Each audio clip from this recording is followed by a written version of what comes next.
Hey Chiefs Kingdom, we've got some interesting news today. The Kansas City Chiefs have brought back quarterback Bailey Zappe. Now with Gardner Minshew also signing a one-year deal, this move raises an important question. What's the plan here? Let's be honest. When you think about the Chiefs' quarterback room, there's one name that comes to mind. Patrick Mahomes. He's the face of the franchise, the leader, the guy who delivers championships. But every great team needs depth, and Kansas City has been busy making sure they're covered at the QB position. Zappe is returning to the Chiefs after a short stint with the Cleveland Browns.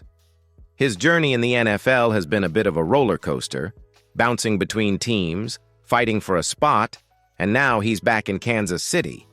But why? Is this just an extra insurance policy, or could there be a bigger strategy at play? I want to hear from you.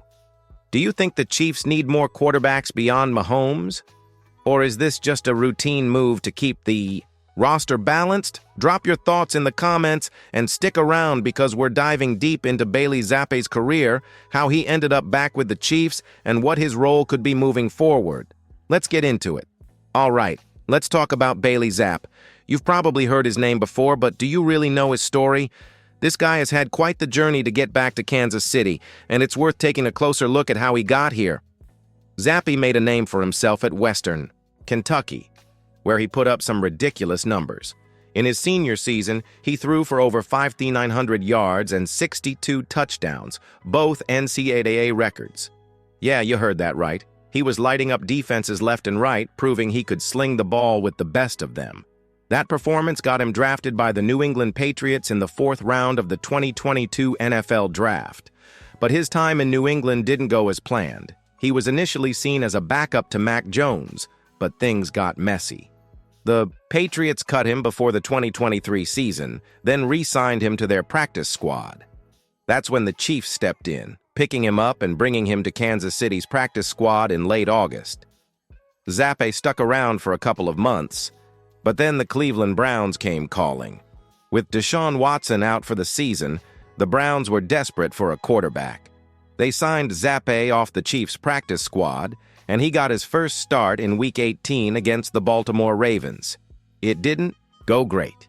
He threw for 170 yards, 1 touchdown, and 2 interceptions in a 35-10 loss.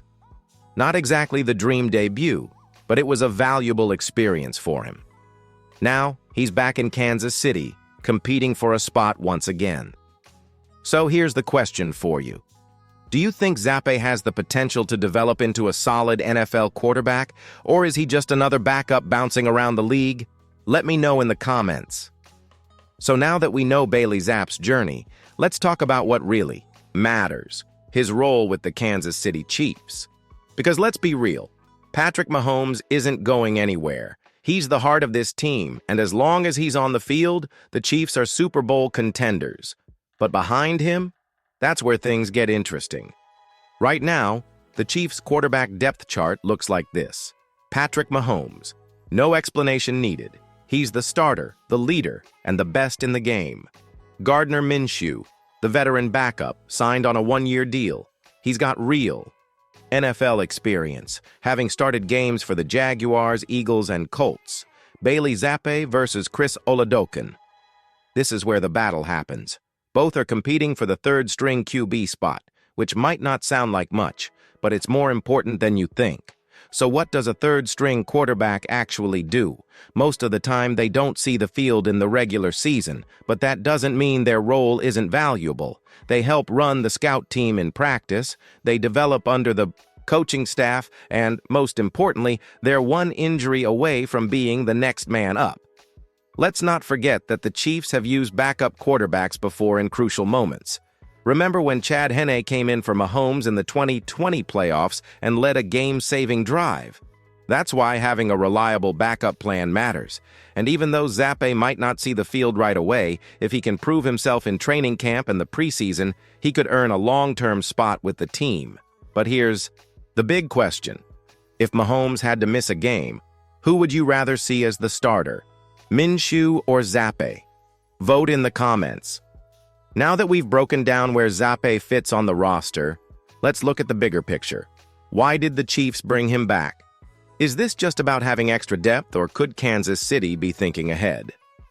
First, let's address the obvious. This is Mahomes' team. There's no quarterback controversy here. But the best organizations in the NFL are always thinking ahead, and Kansas City has a history of making smart moves when it comes to backup quarterbacks. Just look at how Andy Reid has handled QBs in the past. He helped develop guys like Nick Foles, Kevin Kolb, and even Alex Smith, turning them into valuable assets. Could Zappe be next? Another factor is cost efficiency. Signing a veteran backup like Minshew isn't cheap, but having a younger, lower-cost option like Zappe gives the Chiefs flexibility. If he develops well, Kansas City might not have to spend big on a veteran backup in the future. There's also the bigger NFL trend. Teams around the league are investing in young QBs, even if they have an established starter. The 49ers did it with Brock Purdy, the Packers did it with Jordan Love, and now the Chiefs are keeping their options open. So, here's the big question for you. Should Kansas City invest more in developing a young quarterback behind Mahomes, or should they go all in on keeping experienced veterans as backups? Drop your thoughts in the comments. All right, Chiefs Kingdom, let's bring it all together. We've talked about Bailey Zappe's journey, his role on the team, and what this move could mean for the Chiefs' strategy. But what can we actually expect from him this season? Realistically, Zappe's main job will be to compete for the third-string quarterback spot behind Mahomes and Minshew. That means his performance in training camp and the preseason will be critical. If he impresses, he could lock in a spot on the roster. If not, he might end up on the practice squad again or even be released. But let's not overlook the long game. The Chiefs clearly saw something in Zappe when they first brought him in, and now they've given him another shot. That tells us they believe he has potential. Whether that turns into a real future with the team depends on how he develops under Andy Reid's system. So now, it's over to you. What do you think about Bailey Zappe coming back to the Chiefs? Do you see him as just another backup? Or do you think he has a real shot at becoming a solid contributor? Drop your thoughts in the comments. And if you enjoyed this breakdown, make sure to subscribe and hit that notification bell so you don't miss the latest updates on your Kansas City Chiefs. More big news could be coming soon, and you'll want to be the first to know. Thanks for watching, and as always, go Chiefs!